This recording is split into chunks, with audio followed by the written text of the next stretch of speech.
Bine v-am găsit, bine v-am regăsit, dragilor din Zodia Gemeni, oriunde v-ați afla. Bine ați venit tuturor pe canalul meu, Tarot Flor de Loto. Eu sunt Nina, pentru cei care nu mă cunosc, și ca de obicei mă bucur să vă am alături la fiecare lectură pe care eu o public. Azi, ca de fiecare dată, voi face o lectură atemporală, fără limită de timp, așa cum am obișnuit. O lectură pe care voi să o puteți urmări oricând doriți sau atunci când apare în viețile voastre. Un amănunt important pe care desigur cei care mă urmăresc știu care este, și anume faptul că totuși este o lectură generală. Este o lectură generală, iar voi sunteți cei care vă construiți propriul viitor prin deciziile pe care voi le luați.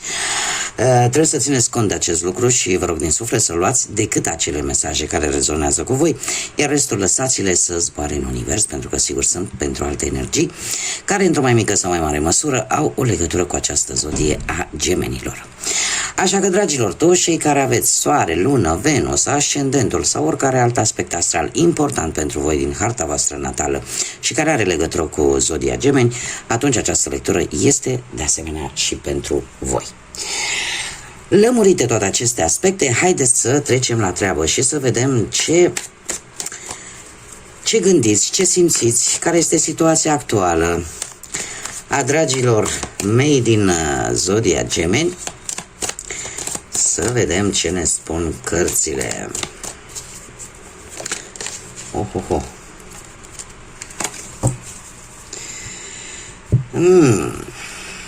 Interesant. Dragilor, probabil că unii dintre voi ați traversat o perioadă în care sunteți sătuli de tot ce se întâmplă în jurul vostru, de acele lucruri pe care le-am catalogat ca fiind niște lucruri total innecesare.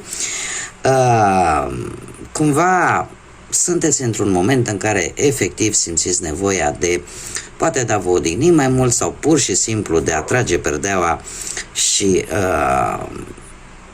a uita de tot și de toate. Este un moment în care poate tocmai că ați avut parte de tot felul de lucruri neplăcute, simțiți nevoia să vă odihniți poate mai mult, simțiți nevoia să vă îndepărtați, să vă izolați, chiar aș putea să spun, unii dintre voi într-o lume ușor utopică, ușor fantezistă, pe care toți dintre noi o avem, mai ales atunci când dormim. Cert este că simțiți nevoia poate de mai multă relaxare, de mai multă odihnă și nevoia de a scăpa un pic de toate nenorocirile, de tot ce se întâmplă în jurul vostru. Haideți să vedem ce ne spune și tarotul. Ce vine pentru dragii mei din gemeni sau cei care aveți o legătură importantă cu această zodie de aer a gemenilor? Ce vine în următoarea perioadă de când voi urmăriți această lectură, dragii mei din gemeni? Și începem ca de fiecare dată cu viața profesională.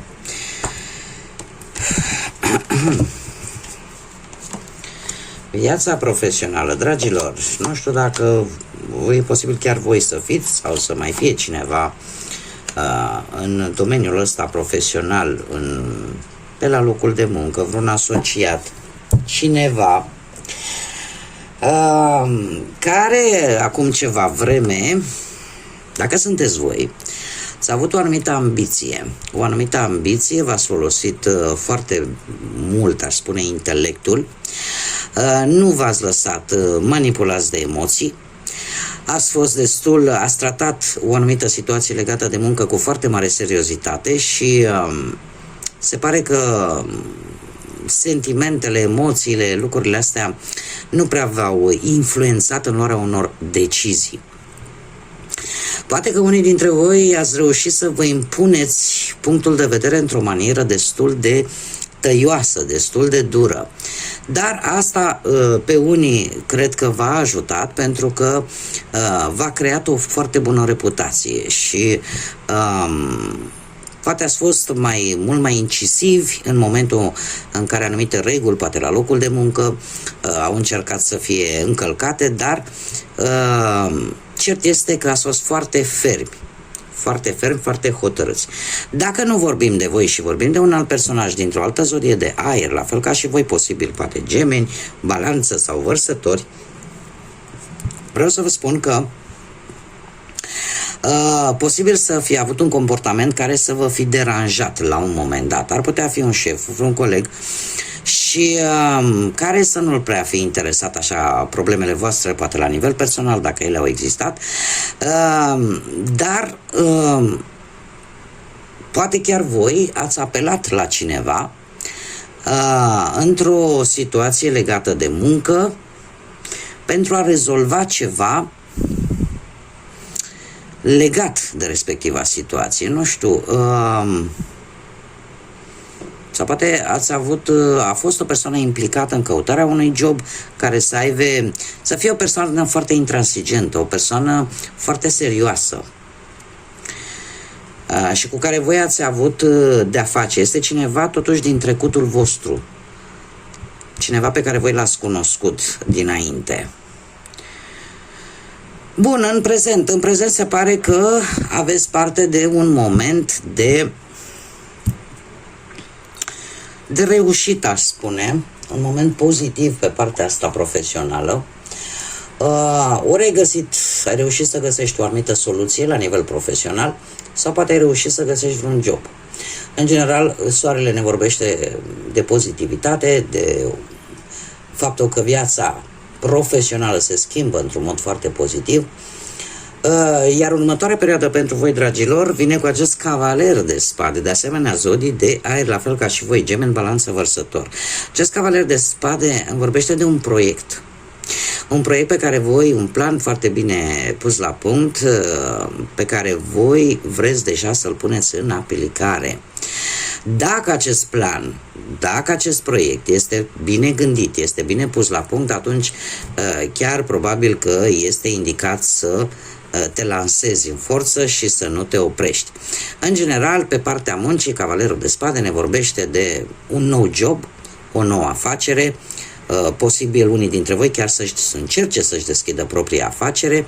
Cert este că e un moment tare bun în următoarea perioadă de a cere ceva, dar trebuie să fie ceva bine gândit, trebuie să fie ceva bine pus la punct, dar sunt șanse să vă iasă.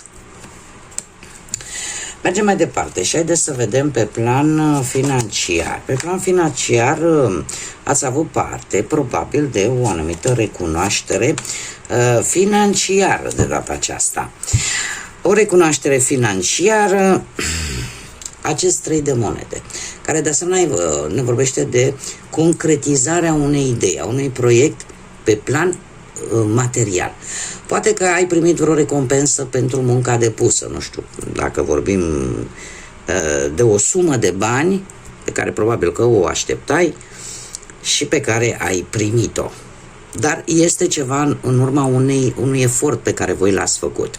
În prezent, se pare că sunteți un pic blocați, dar nu neapărat de situație, sunteți mai mult blocați de voi înșivă. Voi ați ales probabil acest blocaj. De ce?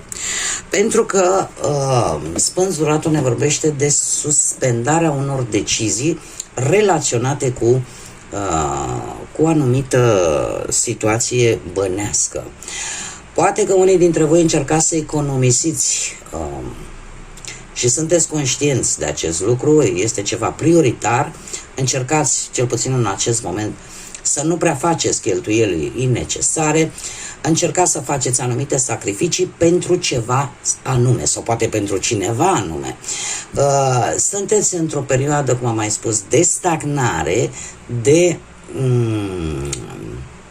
așteptare, da? În care nu prea faceți mișcări mari din punctul ăsta de vedere financiar sau situația voastră financiară este una deocamdată care nu vine cu schimbări majore. Următoarea perioadă pentru voi, cu 8 de cupe, vine cu o mică decepție vis-a-vis de o situație legată de bani sau vis-a-vis de o anumită sumă de bani în care parcă ești tentată să îți asumi un anumit risc financiar, dar să nu fie implicate și alte persoane cumva. Adică ești dispus să îți asumi un risc financiar, dar doar pe banii tăi, nu pe banii altora. Este într-adevăr, apare această ușoară decepție, pentru că cu tot blocajul ăsta aici, autoblocaj, sacrificiu pe care l-ai făcut, cumva parcă lucrurile nu merg așa cum ți-ai fi dorit tu și sau nu se aduc acea siguranță de care tu aveai nevoie. E posibil să nu vină rezultate pe măsura așteptărilor voastre, să nu primiți acele sume de bani la care voi vă așteptați. Mergem mai departe. Viața sentimentală, prima dată pentru cei care sunteți într-o pereche, dragilor. Din păcate aici se pare că ceva s-a întâmplat. Ceva s-a întâmplat. Nu știu dacă ați avut parte de o trădare, de o pierdere, poate pierdere de sentimente, poate pierdere de încredere, cu acest 7 de spade, doar că cumva nu ați reușit să stați de vorbă, să lămuriți lucrurile, nu s-au spus, anumite lucruri nu s-au spus și ați avut un moment în trecutul apropiat în care ați zis, dom'le, mai aștept. Dar se pare că așteptarea nu a fost tocmai, probabil, cea mai inspirată soluție. În prezent avem forța, nu știu dacă Zodia Leu vă spune ceva, o ușoară stabilitate în relația voastră, după o perioadă destul de tumultoasă, o ușoară stabilitate. Forța îmi vorbește foarte mult de momente, cum să spun eu, momente chiar de romantism, aș spune, dar de foarte multă răbdare, de o comunicare destul de bună, fără a implica o acțiune fizică. Eu aș spune că dacă înainte nu exista comunicare, cumva lucrurile se pare că încep să se îmbunătățească pentru unii dintre voi, pentru că apare această forță care ne vorbește de înțelegerea unor situații prin intermediul mesajelor, prin intermediul comunicării, fără să fie nevoie de o abordare brutală, fizică, da? Următoarea perioadă pentru voi, dragilor, am un 3 de bâte care ne vorbește în primul și în primul rând de o motivare mult mai bună, poate de a salva relația, de a vă implica mai mult în ea. Acest 3 de bâte ne vorbește de o situație care va fi în plină desfășurare, în care e posibil să faceți o călătorie în doi și voi să obțineți ceva în urma acestei călătorii, ori poate să obțineți acel răspuns pe care voi îl căutați, sau veți reuși cumva să dețineți controlul asupra situației respective, dar se vor face eforturi pe care e posibil chiar voi sau chiar partenerul, partenera voastră, să îl facă pentru a îmbunătăți relația. Da? Vi se dă un motiv tare bun de a continua cumva relația să meargă înainte. Mergem mai departe și eu aș spune că aici e cu 2 tăișuri, acum mi-am dat seama. E cu 2 tăișuri. De ce? Pentru că la fel de bine cum avem motivarea de a merge cu relația înainte, avem și acea motivare în care voi să vă dați seama dacă sunteți cu persoana sau sunteți în locul potrivit, alături de persoana potrivită. Mergem mai departe pentru cei care sunteți singuri. Cei care sunteți singuri, viața sentimentală, cei care poate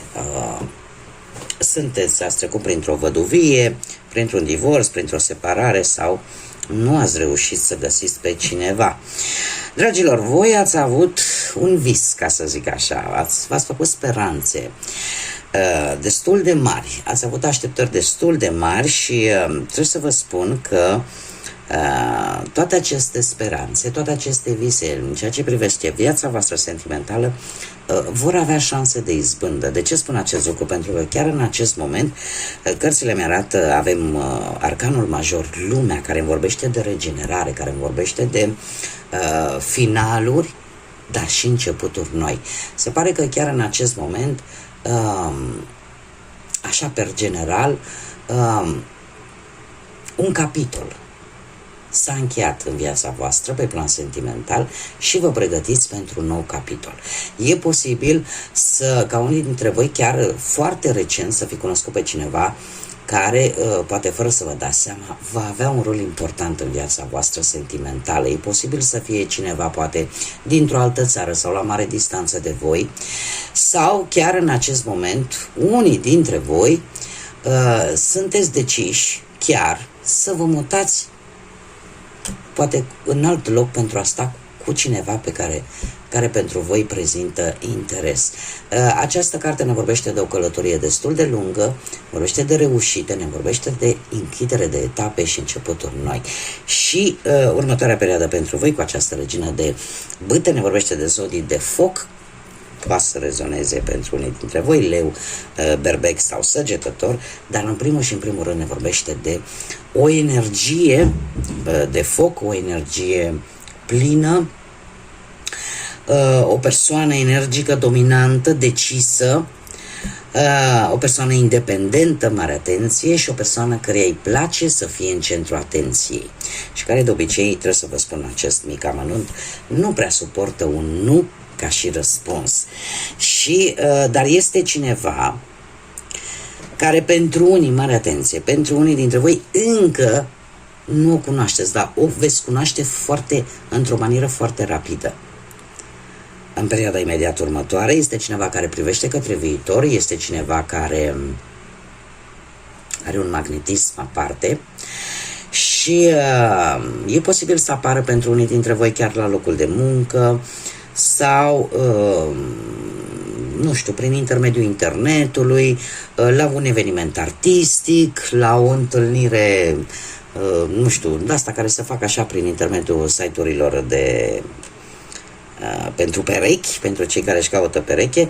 Cert este că dacă în general așa, și dacă n-am vorbit de o anumită energie, vorbim de lucruri frumoase, vorbim de foarte multă pasiune, vorbim de foarte mare energie, de hotărâre foarte mare din partea voastră în a găsi iubirea. Și eu, din câte văd aici, sunt mari șanse să reușiți. Mie asta îmi spun cărțile.